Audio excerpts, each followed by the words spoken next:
Language learning software is expanding access to Chickasaw.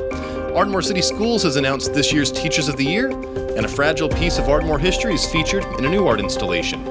These stories and more on This Week in Ardmore from Ardmore Leader.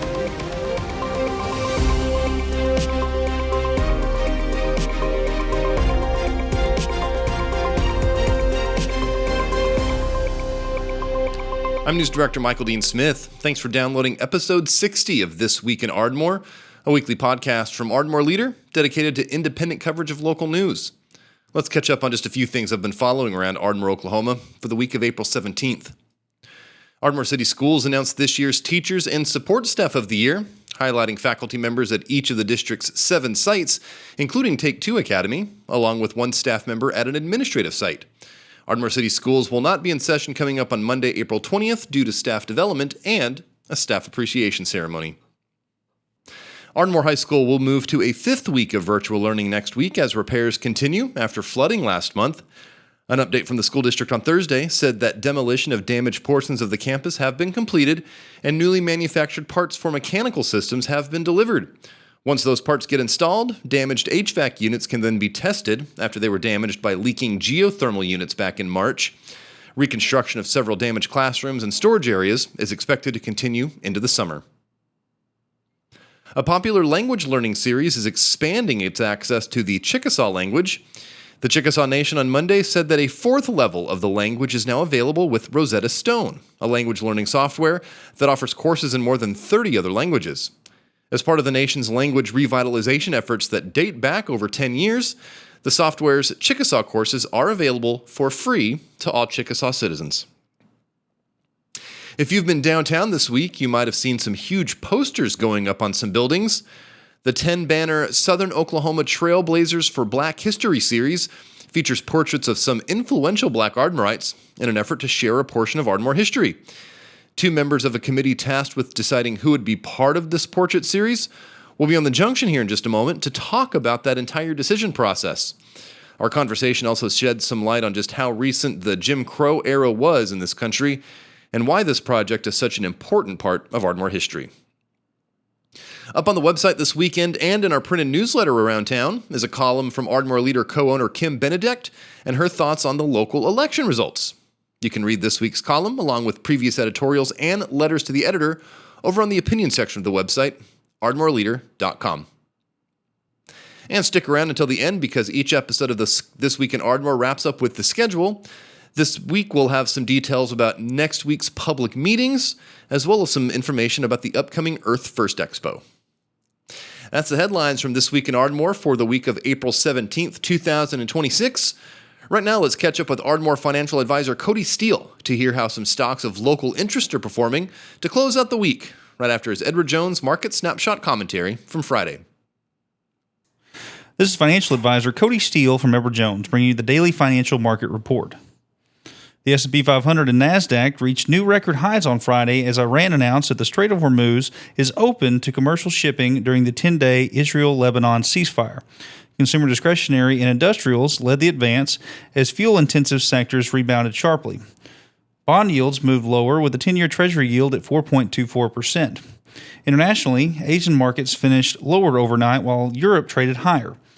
The U.S. dollar softened against major international currencies, consistent with the modest unwinding of safe haven demand for the world's reserve currency amid today's risk-on tone. In energy markets, West Texas Intermediate oil fell roughly 9%, as some of the geopolitical risk premium was removed with the reopening of the Strait of Hormuz, the narrow waterway that normally handles about 20% of global oil and gas flows. While U.S. restrictions on Iranian ports remain in place, oil future markets also retreated, now implying crude prices could move back towards the low 70s by year-end.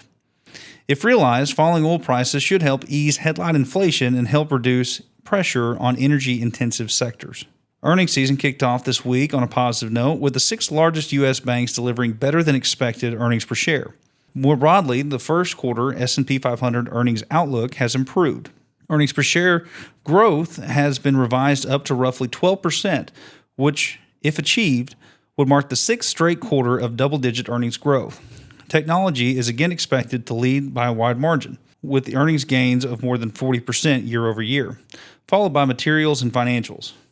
Importantly, the breadth of growth is expected to be strong, as 8 of 11 sectors are projected to post year-over-year earnings per share gains.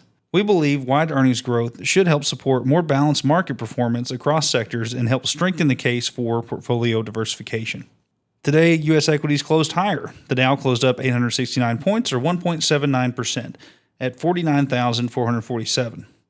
The Nasdaq closed up 366 points, or 1.52%, at 24,468. The S&P 500 closed up 85 points, or 1.2%, at 7,126. And in the bond market, 10-year Treasury yields are trading at 4.24%, lowered by 0.07 percentage points. In stocks of local interest, Walmart was up $2.68 to $127.50 a share. Albertsons was up 33 cents to $16.70 a share. Dollar General was up $3.21 to $126.68 a share. Dollar Tree was up $6 to $105.93 a share. Best Buy was up $1.06 to $65.73 a share. O'Reilly's was up $1 to $93.71 a share. Ollie's was up 28 cents to $94.82 a share. ExxonMobil was down $5.54 to $146.44 a share. Devon was down $1.55 to $44.23 a share. In commodity markets, the price of crude oil was down $8.11, or 8.9%, at $83.10 a barrel, and the spot price of gold was up $61.60, or 1.28%, to $4,869.90 an ounce.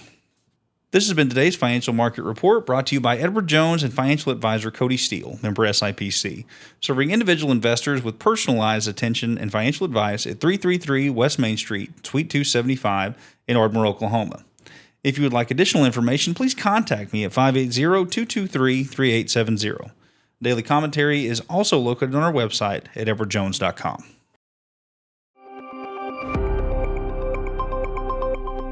Thanks for stopping by The Junction, where we're trying to make connections between Ardmorites. I'm Ardmore Leader News Director Michael Dean Smith. This week, we're going to be talking about some banners you might be seeing around downtown Ardmore and wondering where those came from. We're going to hopefully answer some of those questions. Joining us this week in The Junction with the East Ardmore Revitalization Committee, 2 of their subcommittee members working on this project, Ms. Dorothy Varner and Mr. Cedric Bailey. So Dorothy, Cedric, thank you for joining us in The Junction. Thank you so much, Michael. And thank you for having us. So these, just kind of briefly explain the kind of what came about to get this these banners celebrating Black history in Ardmore. How did this whole process come about? Okay, first of all, John Cradle, Mayor John Cradle, Commissioner John Cradle approached me one day, and he said he had been asked if there was any way that we could get together and recognize some of the Black leaders in Ardmore. And he knew that I had been on I do a Black history presentation at my church on third Sunday.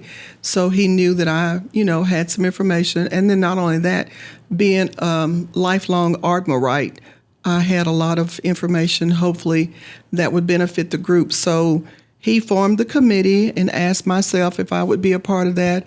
And there were 4 other members on that committee as well.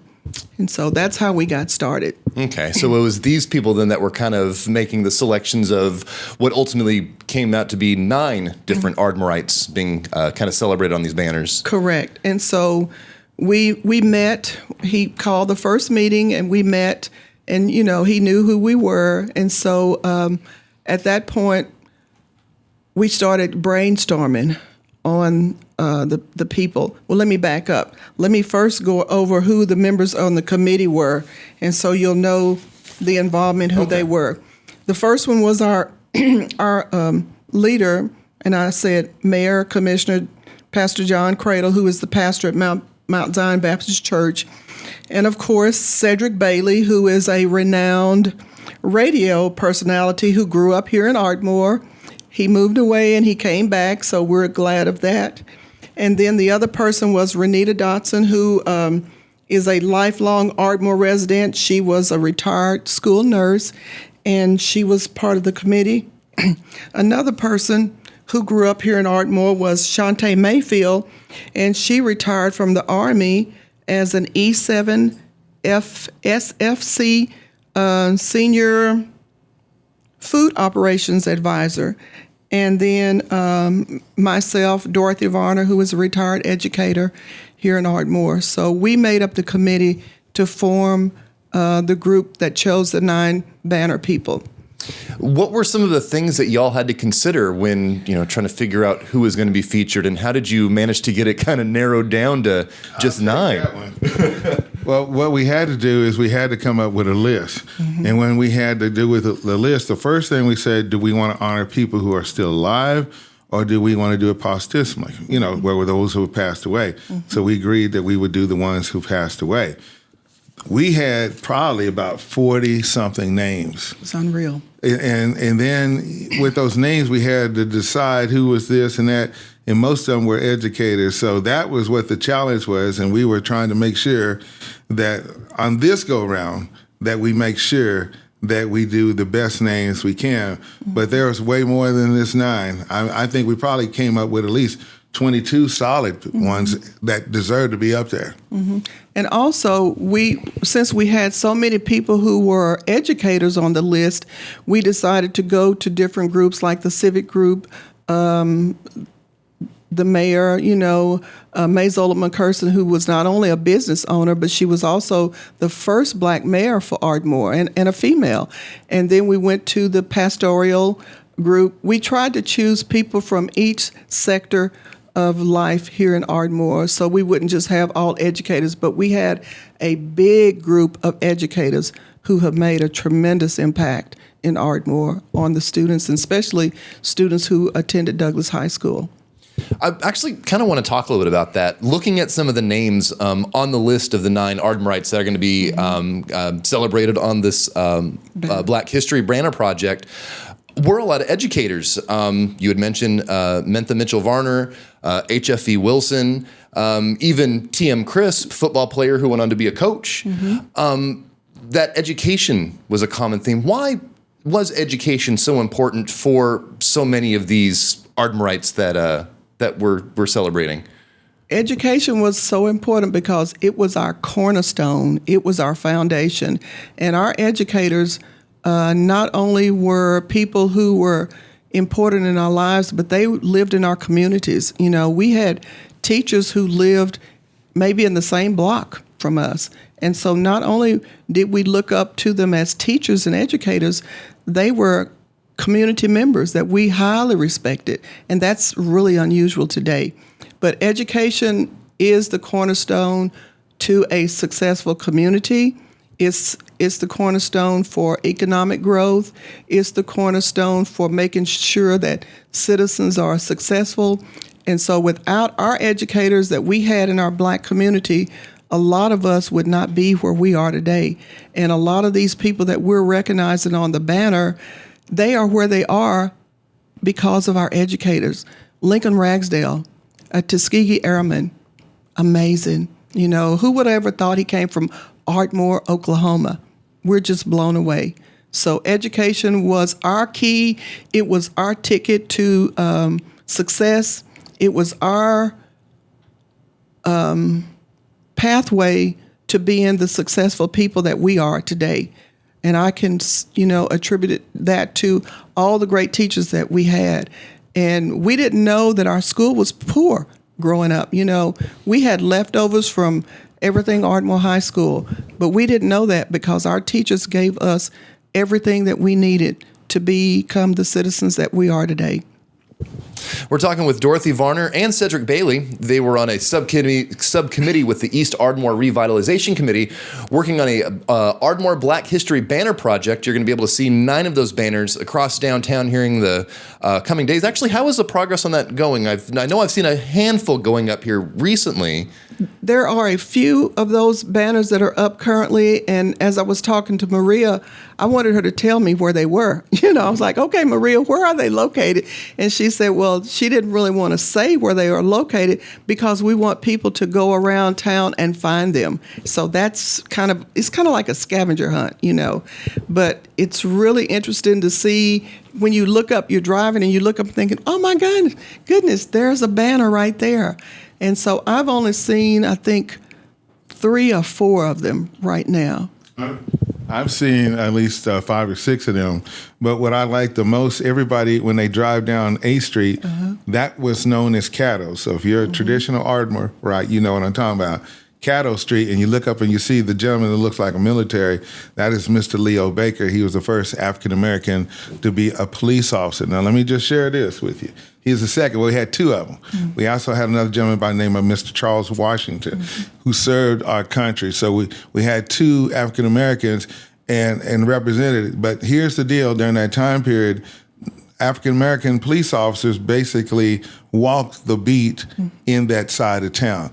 They were not given transportation and have a police vehicle. So what Mr. Baker had to do, he had to walk the street with his billy club, and he probably had a firearm during that time period. And, you know, we had payphones back then or so you always kept a quarter or a dime in your pocket, and you made the phone call, and then that's when they send the wagon over there to come get you. Yeah. Oh, wow. The history of this, so amazing to learn about some of this. Thank you guys so much for sharing some of this.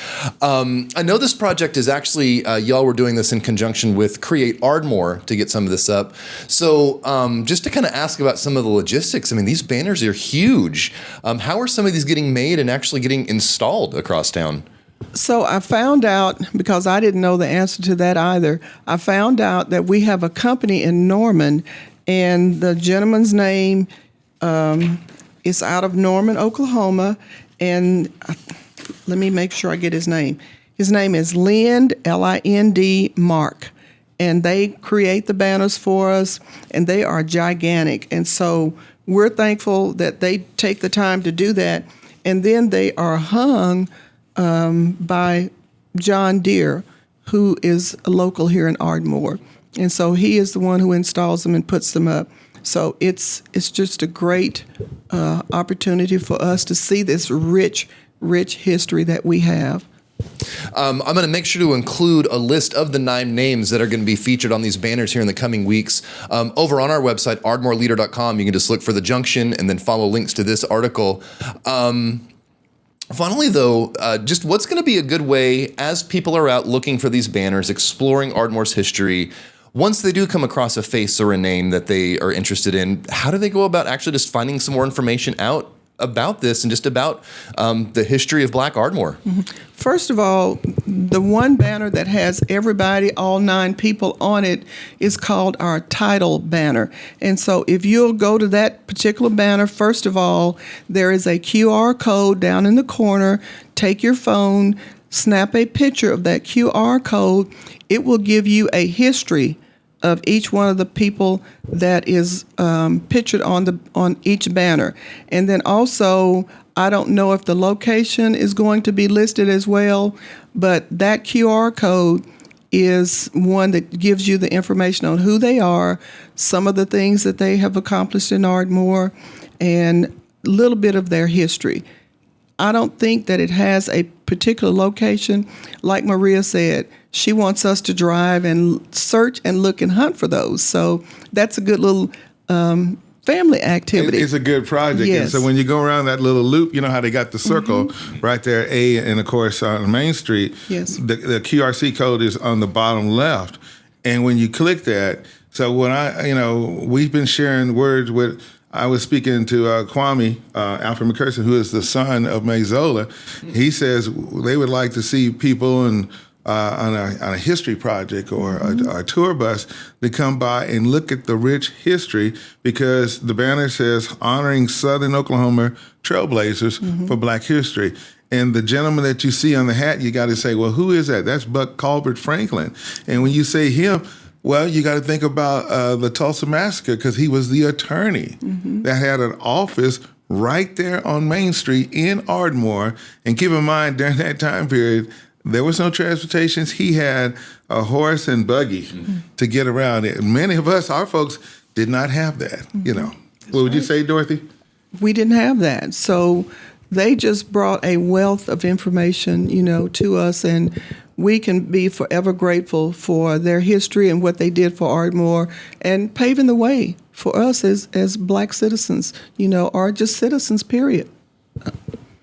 Well, Dorothy Varner, Cedric Bailey, doing some work with the East Ardmore Revitalization Committee, working on this larger Create Ardmore Black History Banner project. Any other last thoughts about the process or about just trying to be able to save some of this parts of Ardmore history?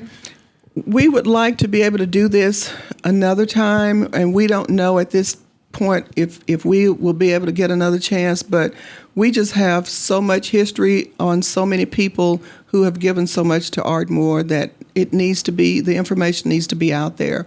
And so we hope this is not the last time we get to do this, and if it isn't, we have more people to come, people, not to mention people who are alive, but people who have gone on before us.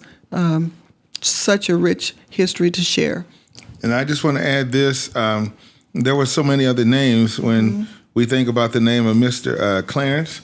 Yes. Yeah, he was a military person. He didn't get to live past 20 years old, but he went to school at Ardmore Douglas, left here, and was in the military, and he lost his life. And then there was another gentleman by the last name of Upchurch. Rodney Upchurch, another individual who received honor from our country. I don't know if it was a Purple Heart, but they received a medal for their dedication.